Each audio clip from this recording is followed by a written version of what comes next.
नमस्कार दोस्तों। स्वागत है आप सभी का हमारे YouTube चैनल भगवान भरोसे ट्रेडिंग की एक और नई वीडियो में। तो जैसा कि हमने लास्ट वीडियो में बात की थी कि स्प्रिंग की एक और वीडियो आएगी। इसमें हम बात करेंगे कि स्प्रिंग को बेसिकली ट्रेड कैसे करते हैं। ठीक है, इसमें ये कंबाइंड वीडियो है। इसमें हम आपको बताएंगे कि साइकोलॉजी स्प्रिंग की क्या होती है, मतलब स्प्रिंग क्यों बनता है, और इसमें कौन से ट्रेडर्स ट्रैप होते हैं, और इसके बाद की बात करेंगे कि हम इसको कैसे ट्रेड कर सकते हैं। ठीक है, तो स्टार्ट करते हैं। सबसे पहले स्प्रिंग की साइकोलॉजी को समझते हैं।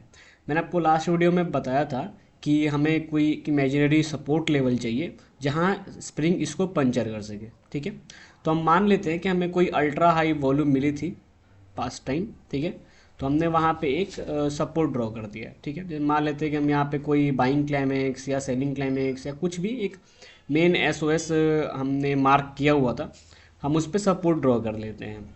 उसके बाद हम यहाँ पे देखते हैं कि मार्केट जब इस सपोर्ट को रीच करता है तो उसके बाद क्या होता है ना कि बहुत सारे साइकोलॉजी हमारे काम करने लगते हैं रिटेल ट्रेडर्स के। बेसिकली ये रिटेल ट्रेडर को ही ट्रैप करता है। कोई भी एसओएस या एसओडब्ल्यू हो, वो रिटेल ट्रेडर को ही ट्रैप करता है।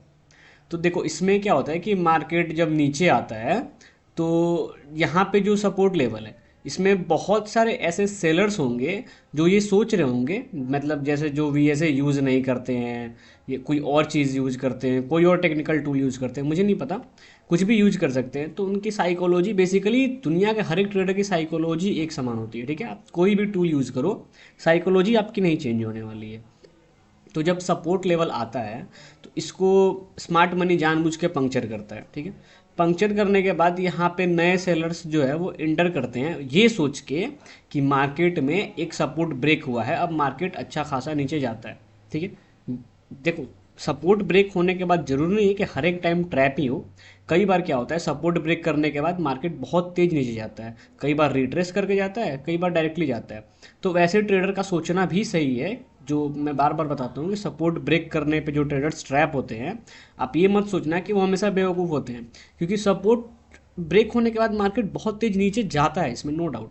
लेकिन हमें क्या करना है एज अ वीएसए ट्रेडर, हमें इस क्विक मूव में जो अक्सर आती है बट ट्रैप ज़्यादा करते हैं, उसमें हमें पैसा नहीं बनाना है। हमें मार्केट की साइकोलॉजी समझनी है कि मार्केट किस वे में जाने की कोशिश कर रहा है। कई बार क्या होगा कि आपसे मूव छूट जाएंगे तो उनको छोड़ दो, हमें उससे कोई मतलब नहीं। ठीक है, तो वापस आते हैं टॉपिक पे कि अब स्मार्ट मनी ने इसको पंक्चर करा तो सबसे पहले एक न्यू सेलर्स की एंट्री हुई, जिस जो ये चाहते हैं कि मार्केट अब और नीचे जाए। ठीक है, दूसरी चीज़ वैसे बायर्स जो यहाँ पे बाइंग पोजीशन बनाए होंगे और वो सपोर्ट का एसएल लगाए होंगे। बात को आप समझो कि जैसे आपने कोई बाइंग पोजीशन बनाई है तो आप एसएल कोई ना कोई तो लगाओगे, कोई लेवल लगाओगे, उसमें एक सपोर्ट लेवल भी आता है। कई ट्रेडर्स ऐसे होते हैं, आप भी हो सकते हैं उसमें से, कि आप सोचोगे कि अगर ये सपोर्ट लेवल ब्रेक करेगा तो मैं ट्रेड से एग्जिट कर जाऊंगा। ठीक है, तो हमारा जो इमेजिनरी सपोर्ट लेवल है यहाँ पे, हम इसको जैसे ही रीच करते हैं, इसको मतलब इसको नीचे से ब्रेक करते हैं, पंक्चर करते हैं, तो वह पहला सेलर तो मैंने पहले तो बताया कि जो नए सेलर्स है वो इंटर करते हैं। दूसरी चीज़ वैसे जो वीक बायर्स होते हैं जो इस सपोर्ट के पे एसएल लगाते हैं, वो भी यहाँ पे उनकी पोजीशन भी लिक्विडेट होती है। तो स्मार्ट मनी को दो ऐसे नए ट्रेडर मिल गए। पहले ट्रेडर वो जो नई पोजीशन बना रहे हैं, दूसरे वो जो बाइंग में तो बैठे थे बट वो अब सेल कर रहे हैं। तो स्मार्ट मनी को, जैसे मान लो हमारी क्या आदत होती है, हमें कोई चीज़ 100 रुपये में मिल रही होती है। ठीक है, हम सोच रहे हैं कि थोड़ा सा और आगे जाएंगे, थोड़ा सा और ट्राई करेंगे तो हो सकता है कि वो चीज़ हमें 95 में मिल जाए। तो स्मार्ट मनी को जाना तो ऊपर ही है, मार्केट को ऊपर ही लेके जाना है। लेकिन यहाँ पे क्या होता है कि यहाँ पे स्मार्ट मनी कुछ चीज़ खरीद रही होती है। ठीक है, तो मान लेते हैं कि ये है हमारा 85 पॉइंट्स। ठीक है, अब स्मार्ट मनी सोचते हैं कि क्यों ना मैं थोड़ा नीचे जाऊँ, यहाँ पे 80 पॉइंट में भी मुझे कोई क्वांटिटी मिल जाए तो कोई बुराई थोड़ी है, मैं 80 पॉइंट में ही लेके इसको ऊपर लेके जाऊँगा। तो वैसा ही होता है। ठीक है, स्मार्ट मनी क्या करती है कि सपोर्ट को आपको जानबूझकर पंक्चर कराएगी। यहाँ पे दो तरह के सेलर्स ट्रैप हो गए और इसको क्लोजिंग इसकी बहुत इंपॉर्टेंट है। क्लोजिंग इस यहाँ पे जानबूझ के ऊपर कराई जाएगी, फोर्सफुली क्लोजिंग ऊपर होती है। ठीक है, तो ये हमारी बन जाती है स्प्रिंग, और स्प्रिंग का वॉल्यूम हमेशा प्रीवियस बार के वॉल्यूम से हाई होता है। ये यहाँ पे बताता है कि यहाँ पे सेलर्स तो ट्रैप हो ही चुके हैं, और तो और स्मार्ट मनी ने भी कुछ पोजीशन बनाई है। याद रखना है स्प्रिंग का वॉल्यूम अल्ट्रा हाई नहीं होता है, क्योंकि स्मार्ट मनी यहाँ पे मेजर पोजीशन नहीं बनाती है। स्मार्ट मनी यहाँ पे सिर्फ पहले से वो जो पोजीशन बनाई है उसमें थोड़ी सी और क्वांटिटी ऐड करती है और हमें रिटेल ट्रेडर्स का एसएल शो कराती है, ठीक है। यहाँ से मार्केट को ऊपर ले जाना इसका जो मकसद होता है, ठीक है। अब हम इसको समझते हैं चार्ट पे कि चार्ट पे ये कैसे वर्क करता है। यहाँ पे हमने एक इमेजिनरी सपोर्ट लेवल बना लिया, क्योंकि देखो यहाँ पे आपकी प्राइस यहाँ पे बार बार बार बार एक ही जगह पे होल्ड कर रहा है। यहाँ से एक बार प्राइस उठने का ट्राई भी करता है, बट फिर अगेन यहाँ पे आके उसको होल्ड करता है। अब हम ऐसे समझ सकते हैं कि हमारे पास एक इमेजिनरी सपोर्ट लेवल है, उसके बाद इस सपोर्ट पे स्मार्ट मनी ने पंक्चर करा और एक बहुत ही ज़्यादा वॉल्यूम आ गया, ठीक है। हम मान लेते हैं कि वॉल्यूम आ गया। अब एज अ वीएसए ट्रेडर हमें क्या करना है कि हाई वॉल्यूम पे हमें जोन बनाना है, तो हमने यहाँ पे जोन बना दिया, ठीक है। अब मैं इसको ड्राइंग को क्लियर करता हूँ, आपको एक चीज़ बहुत ही इंपॉर्टेंट है देखनी। हमने यहाँ पे जोन बना दिया, ठीक है। अब आप इस बार की एक्टिविटी देखो, ये जोन में आता है, प्रीवियस लो को ब्रेक करता है और बहुत ही तेज़ी से ऊपर जाता है, और ऐसा ऊपर गया कि इसने क्लोजिंग भी ही टॉप पे दे दी। मतलब यहाँ पे बाइंग पोजीशन बहुत ज़्यादा बन चुकी है, ठीक है। यहाँ पे बायर बहुत ज़्यादा डोमिनेटिंग है। हमें सेलर का देखो, वीएसए का रूल मैंने बताया था कि हमें अगर बाइंग करना है तो हमें सेलर का पोजीशन एकदम लो चाहिए, और अगर हमें सेल करना है तो हमें बायर्स की पोजीशन एकदम लो चाहिए, ठीक है। तो अब यहाँ पे क्या हो रहा है, बायर का पोजीशन तो हमें पता चल गया कि बायर बहुत डोमिनेंट है। सेलर क्या करता है कि यहाँ पे एक नो सप्लाई दे देता है। अगेन बायर आता है जो सेलर से ज़्यादा वॉल्यूम है, और फाइनली एक और सेलर आता है जो यहाँ पे हमें टेस्ट देता है। मतलब सेलर्स का मार्केट में बिल्कुल इंटरेस्ट नहीं है, सेलर्स गायब हो चुके हैं, और इसकी क्लोजिंग भी बता रही है कि यहाँ पे बायर डोमिनेंस है। तो हमें एक स्प्रिंग मिल गई, एक स्ट्रॉन्ग अप बार मिल गई, बायर्स की प्रेजेंस मिल गई, हमें टेस्ट भी मिल गया और इसका कैरेक्टर चेंज भी मिल गया। तो हम यहाँ पे इजीली बाई कर सकते हैं इसके नीचे का एसएल लगा के, ठीक है। तो ये हमारी ट्रेड एक बहुत अच्छी एग्जीक्यूट हो जाएगी स्प्रिंग के बेस पे। दूसरा हम देखते हैं यहाँ पे कि मार्केट देखो हाई वॉल्यूम यहाँ पे ना ऊपर की तरफ है, तो इसको हाई वॉल्यूम कंसीडर मत करना। हम यहाँ पे मार्केट का चाल समझते हैं कि मार्केट बेसिकली ट्रैप कैसे करती है, ठीक है। मार्केट करना क्या चाहती है। यहाँ पे हमें अल्ट्रा हाई वॉल्यूम ऊपर की तरफ मिला, स्मार्ट मनी थोड़ा सा नीचे आया, ठीक है। उसके बाद रिट्रेस करते टाइम ऊपर गया, तो यहाँ पे ना एक ट्रैप क्रिएट किया गया, यहाँ पे एक नो डिमांड बनाया गया, फिर हमें एक स्ट्रॉन्ग कैरेक्टर चेंज भी मिला।